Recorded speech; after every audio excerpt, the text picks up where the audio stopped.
ذالک غدا الا ان یشاء اللہ واذکر ربک اذا نسیت، اور اپنے رب کو یاد کر لیا کیجئے جب آپ بھول جائیں،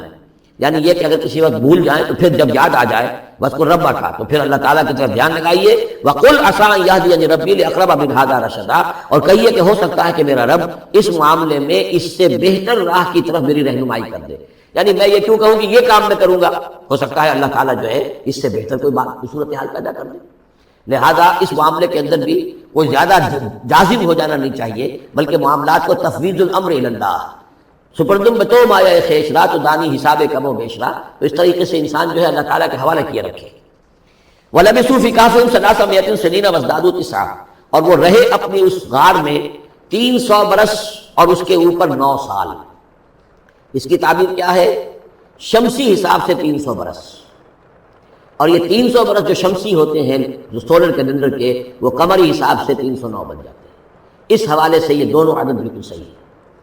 قل اللہ اعلم بما لبثوا، کہیے یہ بھی اللہ بہتر جانتا ہے کتنے عرصے رہے، اس میں بھی بحث میں پڑھنے کی ضرورت نہیں۔ لہ غیب السماوات والارض، اللہ تعالیٰ ہی کے اختیار میں ہے اور اللہ ہی کے علم میں ہے غیب کل کا کل آسمانوں اور زمین کا، اب صرف یہی واس میں کیا ہی عجیب اور اچھا ہے وہ دیکھنے والا، اور کیا ہی اچھا ہے وہ سننے والا، اس کی سماعت اس کی بصارت کا تم کیا اندازہ کرو گے۔ ما لہ من دونہ من ولی، ان کا کوئی ساتھی اور پشت پناہ اور مددگار اور حمایتی نہیں ہے اس کے سوا، ولا یشرک فی حکمہ احدا، اور وہ اپنے حکم اور اختیار اور اپنی حاکمیت کے حق میں کسی کو شریک کرنے کو تیار نہیں ہے۔ یہ جو توحید حاکمیت، اس کے بارے میں نوٹ کر لیجئے، سورہ یوسف میں ہم نے پڑھا ان الحکم الا للہ، ہمارا اللہ تعبدوا الا ایاہ ذالک الدین القیم۔ سورہ بنی اسرائیل کی آخری آیت میں آیا وَلَمْ يَكُنْ لَهُ شَرِيكٌ فِي الْمُلْكِ، بادشاہت میں اس کا کوئی شریک نہیں۔ یہاں فرمایا وَلَا يُشْرِكُ فِي حُكْمِهِ أَحَدًا، وہ اپنے حکم اور حاکمیت کے اختیار میں کسی کو شریک کرنے کے لیے تیار نہیں۔ وَاتْلُ مَا أُوحِيَ إِلَيْكَ مِنْ كِتَابِ رَبِّكَ، اور اے نبی تلاوت کیجئے جو آپ کی طرف وحی کی گئی ہے آپ کے رب کی کتاب میں سے، یعنی یہ جو سخت حالات ہیں جن سے آپ گزر رہے ہیں، دباؤ ہے آپ پر بہت شدید، اس میں آپ کے لیے سہارا کیا ہے؟ وَمَا صَبْرُكَ إِلَّا بِاللَّهِ، اور اللہ کے ساتھ اپنا قلبی تعلق اور ذہنی رشتہ قائم کرنے کے لیے سب سے مؤثر ذریعہ کیا ہے؟ قرآن مجید کی تلاوت۔ وَاتْلُ مَا أُوحِيَ إِلَيْكَ مِنْ کِتَابِ رَبِّكَ، جو بھی آپ کی طرف وحی کیا گیا ہے آپ کے رب کی کتاب میں سے، اس کی تلاوت کرتے رہا کیجئے۔ لَا مُبَدِّلَ لِكَلِمَاتِهِ، اس کی باتوں کو بدلنے والا کوئی نہیں ہے۔ وَلَن تَجِدَ مِن دُونِهِ مُلْتَحَدًا، اور اس کے سوا آپ کو کہیں کوئی پناہ نہیں ملے گی۔ پناہ دینے والا بھی وہی ہے، کوئی اور پناہ نہیں دے سکے۔ سختی کتنی بھی ہے جھیلیے، برداشت کیجیے، اس سختی کو آسان بنا سکتے ہیں اللہ کی کتاب کی تلاوت کریے اور کر کے سناتے رہیے اپنے ساتھیوں کو بھی، اسی سے تمہارے اوپر یہ سختیاں جو ہیں ہلکی ہو جائیں گی، ان بھاری چیزوں کو برداشت کرنا آسان ہو جائے گا۔ لیکن جان لیجئے پناہ ملے گی تو اللہ کے دامن میں۔ لن تجد من دونہ ملتحدا واصبر نفسک مع الذین یدعون ربهم بالغداۃ والعشی، اور اپنے آپ کو روکے رکھیے اور صبر کیجئے ان لوگوں کے ساتھ جو اپنے رب کو پکارتے ہیں صبح و شام۔ یہ اگرچہ غرباء میں سے ہیں، یہ بلال ہیں، یہ عبداللہ ابن ام مکتوم ہیں، یہ نابینا ہیں، یہ ابو فقی ہیں، یہ غلام ہیں، یہ عمار ہیں، اور یہ اسی طریقے سے خباب ہیں، لوہار ہیں۔ یہ لوگ جو ہے آپ ان کی رفاقت کو غنیمت سمجھیے۔ واصبر نفسک مع الذین یدعون ربهم بالغداۃ والعشی یریدون وجہہ، وہ اللہ کی رضا کے طالب ہیں، طلبگار ہیں، اللہ سے محبت کرنے والے ہیں۔ ولا تعد عیناک عنہم، اور دیکھیے آپ کی نگاہیں ان سے ہٹ کر ادھر نہ جائیں جن کے پاس دولت ہے۔ عنہم ترید زینت الحیات الدنیا، کہیں آپ کی نگاہ ادھر نہ جائے جہاں زیبائش ہے، آرائش ہے، دنیا کی چمک دمک ہے، دولت ہے۔ آپ ولید بن مغیرہ کی طرف سے متوجہ ہوں اور عبداللہ ابن ام مکتوم کی جانب نہ ہو، معاذ اللہ، ایسا نہ کیجیے۔ یہ بالکل وہی بات ہے جو ہم سورہ حجر میں بھی پڑھ چکے ہیں، ولا تمدن عینیک الی ما متعنا به ازواجا منهم زہرۃ الحیات الدنیا،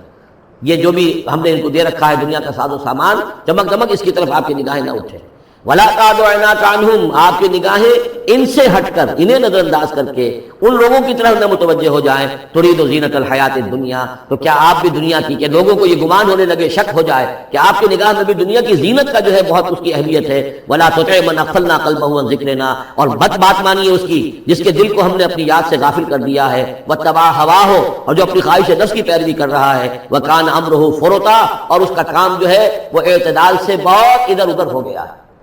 وَقُلِ الْحَقُّ مِنْ رَبِّكُمْ فَمَنْ شَاءَ فَلْيُؤْمِنْ وَمَنْ شَاءَ فَلْيَكْفُرْ إِنَّا أَعْتَدْنَا لِلظَّالِمِينَ نَارًا أَحَاطَ بِهِمْ سُرَادِقُهَا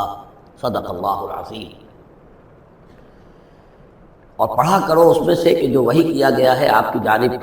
آپ کے رب کی کتاب میں سے، اس کی باتوں کا بدلنے والا کوئی نہیں،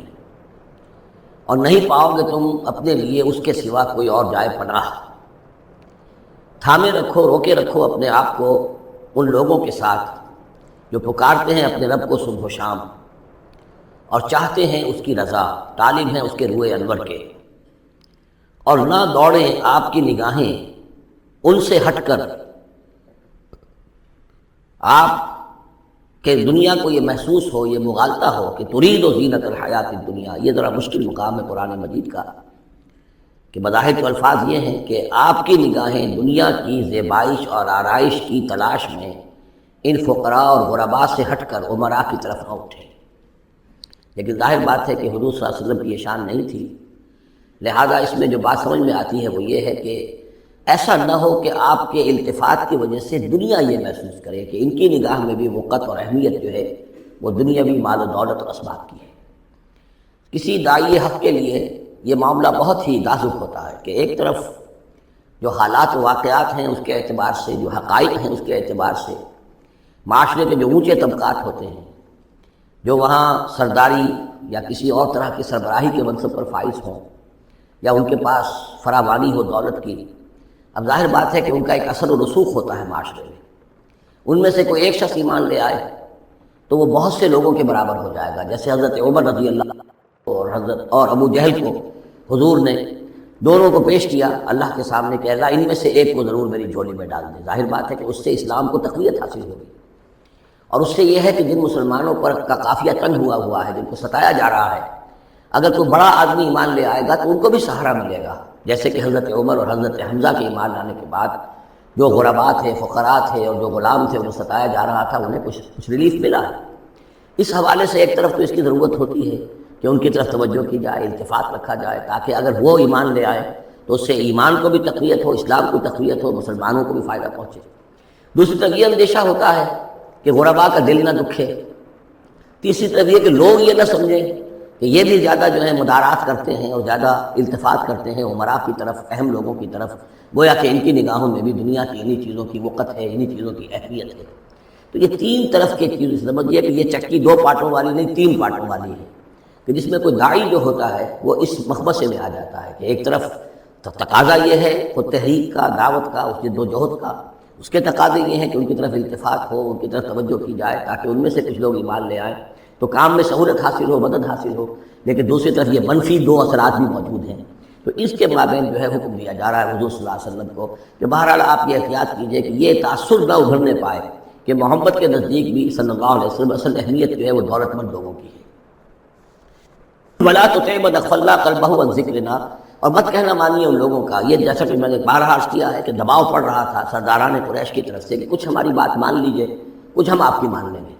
تو یہاں گویا کہ اس میں پھر متنبہ کیا جا رہا ہے کہ جن لوگوں کو دلوں کو ہم نے اپنی یاد سے غافل کر دیا ہے، محروم کر دیا ہے، آپ ان کی باتیں سنیں بھی مت، ان کی طرف دھیان بھی مت دیجیے۔ وَلَا تُطِعْ مَنْ أَغْفَلْنَا قَلْبَهُ عَنْ ذِكْرِنَا وَاتَّبَعَ هَوَاهُ وَكَانَ أَمْرُهُ فُرُطًا وَقُلِ الْحَقُّ مِنْ رَبِّكُمْ۔ یہ جو مضمون ابھی ہم نے دوبارہ پڑھا ہے، اس کو آپ دیکھیں گے کہ یہ 21ویں پارے کی آغاز میں پھر دوبارہ آئے گا کہ جب بھی شدید کشاکش کا دور آیا ہے تو اس میں یہی ہدایات اللہ تعالیٰ کی طرف سے آئی ہیں حضور کو اور حضور کی وساطت سے تمام اہل ایمان کو، کہ قرآن مجید کے ساتھ تمسک جو ہے اور مضبوط کرو، قرآن مجید کے ساتھ اپنے تعلق کو اور گہرا کرو، اور اس کو پڑھنا اور اس کا جو ہے اس کے ساتھ جو ہے اپنے اوقات کا بسر کرنا، اس میں اور اضافہ کرو، اسی سے تم ان شدائد اور مصائب کا مقابلہ کر سکو گے۔ وَقُلِ الْحَقُّ مِن رَبِّكُمْ، اور کہہ دیجئے یہ حق ہے میرے رب کی طرف، تمہارے رب کی طرف سے جو میں پیش کر رہا ہوں۔ وَمَنْ شَاءَ فَلْيُؤْمِنْ وَمَنْ شَاءَ فَلْيَكْفُرْ، تو اب جو چاہے ایمان لائے، جو چاہے کفر کرے۔ یہ بالکل وہی بات ہے جس سورۃ الدہر میں کہی گئی ہے کہ اما شاکرا و اما کفورا، ہم نے پورا اختیار دے دیا، انا ہدیناہ السبیل اما شاکرا و اما کفورا، یہ اختیار ہم نے انسان کو دیا ہے، چاہے شکر گزار بندہ بنے، چاہے کفران نعمت کی روش اختیار کرے۔ تو یہاں انداز یہ ہے کہ آپ ان کفار سے کہتے ہیں کہ میں دعوت پیش کر رہا ہوں، اب تمہیں ایمان لانا ہے لاؤ، کفر کرنا ہے کفر کرو، لیکن بین کی کوئی بات نہیں ہو سکتی، کوئی گیو اینڈ ٹیک، کوئی جو ہے کمپرومائز یہ ممکن نہیں ہے۔ قُلِ الْحَقُّ مِن رَبِّكُمْ، ٹیک اٹ اور لیو اٹ، یہ حق ہے تمہارے رب کی طرف سے، چاہے اسے چھوڑ دو تو پورے کو چھوڑنا ہوگا، قبول کرنا ہے تو پورے کو کرنا ہوگا۔ فَمَنْ شَاءَ فَلْيُؤْمِنْ وَمَنْ شَاءَ فَلْيَكْفُرْ إِنَّا أَعْتَدْنَا لِلظَّالِمِينَ نَارًا، ہم نے ظالموں کے لیے، کافروں